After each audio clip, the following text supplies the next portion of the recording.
Գյուրջան Կասկադ, հասանելի բնակարաններ 65 ամիս մարման ժամկետով։ Եվ արդյոք եվրոպացի գործընկերները կամ հյուրերը տեղյակ չեն, թե Հայաստանում ինչ է կատարվում։ Նախ մենք անկախ նրանից տեղ կհասնի, թե տեղ չի հասնի, դա մեր պարտքն ու պարտականությունն է, իրականությունը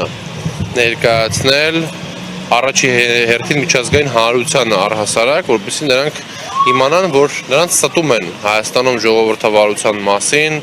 հեքիաթներով, նրանց ստում են խոսքի ազատության մասին հեքիաթներով, նրանց ստում են մարդու իրավունքների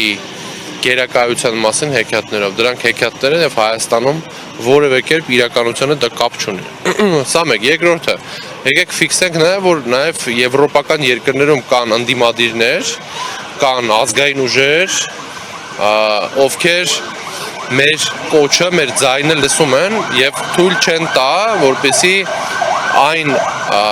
այն իշխանությունները, որոնք Նիկոլ Փաշինյանի նկատմամբ ունեն քաղաքական հետաքրքրություններ եւ անձնական քաղաքական հետաքրքրությունների համար քայլեր են ձեռնարկում, նրանք կբարձրաձայնեն իրականությունը եւ կասեն, որ ոչ, Հայաստանում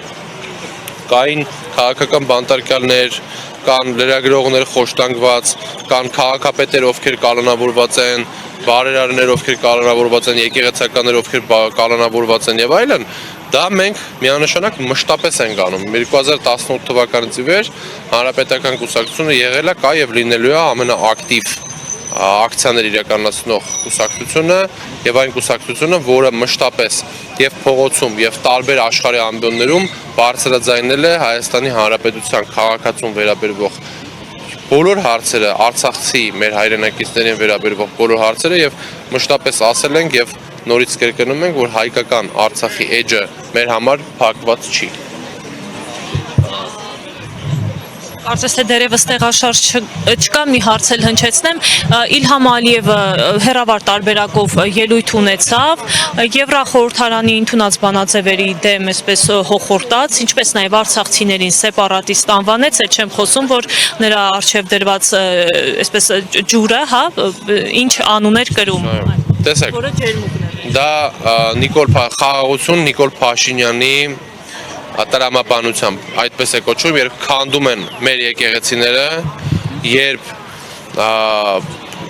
քանդում են մեր պատմական հիշողությունը, մեր ինքնությունը ջարդում են, մեր սրբավայրերը պղծում են եւ Նիկոլ Փաշինյանը դա անվանում է խաղաղություն։ Երբ 140,000 հայրենակից մեր էթնիկ զտման ենթարկվեց, ՔՊԱ-ականների համար դա խաղաղություն է։ Եվ Իլհամ Ալիևի հետ նրանց խաղաղությունը միակողմանի է։ Այսինքն իրանք ասում են, որ մենք խաղաղության տրամաբանությամբ ենք ընթանում, բայց ինչպես նաև լսեցիք երեք նրա հոխորտանքները Իլհամ Ալիևի, դա որևէ կերպ չես կարող անվանել խաղաղություն։ Եվ այսօր մենք տեսնում ենք, որ այս իրավիճակում կարող են լինել նոր պահանջներ եւ այդ նոր պահանջները լինելու են նոր զիջումների տեսքով, որովհետեւ տրամաբանությունը հետեւյալի մասնախոսում իրանք քանդում են մեր եկեղեցիները, Արսեն Թորոսյանին մեկում հարցնում են, իսկ դուք ինչ եք ասում խաղաղության վերաբերյալ ձեր տեսլականին, այս է ձեր խաղաղությունը, ասում է մենք լռում ենք, չենք պատասխանում, այդ ձև չես կարող կառուցել խաղաղություն, որովհետեւ մենք մեր հարևանների հետ կապված ունենք լավ օրինակ մեր եղբայրական Իրանի ժողովրդի հետ, թե ինչպես իրանք պարտադրեցին խաղաղությունը եւ այդ նույն կերպ պարտադրում էր խաղաղությունը Սերժ Սարգսյանը, երբ քարորյա պատերազմը հաղթում էինք, միակողմանի մենք պարտադրել ենք խաղաղություն եւ խաղաղությունը լինում է այդ ձևով, երբ որ Իլհամ Ալիևը Սերժ Սարգսյանի ժամանակ ասում էր, որ նրան փակ դռների ետևում ստիպում են ճանաչել Արցախի անկախությունը, իսկ այսօր ասում է, որ Արցախը Ադրբեջանը եւ վերջ, իսկ Նիկոլ Փաշինյանին եւ եվրոպական կառույցների ներկայացուցիչների վրա մատա թափ տալի, այդ է իրականությունը։ Էմանուել Մակրոնը երեք հայտարարեց, որ 8 տարի առաջ իրենք Հայաստան չէին կարող գալ, քանի որ Հայաստանը համարում է Ռուսաստանի մի մաս, սակայն հիմա հանգիստ կարող են գալ Հայաստան։ Չկասեք այս։ Իհարկե, արևմտյան տարբեր կենտրոնների համար Սերժ Սարգսյանի ղեկավարած Հայաստանը ավելի անկախ էր եւ այդ անկախ լինելը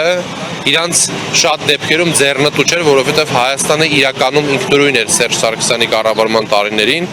եւ որևէ կենտրոնի ենթակայության տակ չէր։ Ռուսաստանի Դաշնությունը մեր դաշնակիցներ եւ մենք ունեինք դաշնակցական հարաբերություններ եւ երրորդ նախագահ Սերժ Սարգսյանը կարողացել է